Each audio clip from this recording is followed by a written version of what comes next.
இந்த பூண்டு உடலினுடைய நோய் எதிர்ப்பாற்றலை அதிகரிக்கக்கூடியது. நமக்கு பல நோய்கள் வராமல் தடுப்பதற்கு அது பயனுள்ளதாக இருக்கும். இரத்த கொதிப்பு கூடாமல் இருக்கும். இன்றைக்கு நிறைய அந்த வெள்ளை பூண்டினுடைய சாறை மாத்திரைகளாக்கி அந்த மாத்திரைகள் இன்றைக்கு வணிகத்தில் கொடிகட்டி பறந்துக்கிட்டு இருக்கு.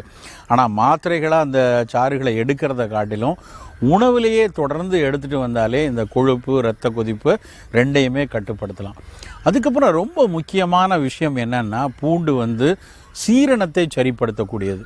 நமக்கு நிறைய புலால் உணவு சாப்பிட்ருக்கோம், இல்லைன்னா ஒரு எண்ணெய் பலகாரங்கள் சாப்பிட்ருக்கோம். அதனுடைய கொழுப்பு நம்ம உடலில் அதிகம் சேராமல் அஜீரணம் உண்டாகாமல் நம்மை காத்து கொள்ளணும் அப்படின்னா வெள்ளை பூண்டு கண்டிப்பாக உணவில் இருக்கணும். திரிதோட சமப்பொருட்கள்னு அந்த காலத்தில் தாளிசத்திற்காக பயன்படுத்தப்பட்ட 7 பொருட்களில் ஒன்று வெள்ளை பூண்டு. எங்கெல்லாம் புலால் சேர்த்து கொள்கிறாங்களோ, எப்போல்லாம் அதிக எண்ணெய் சத்து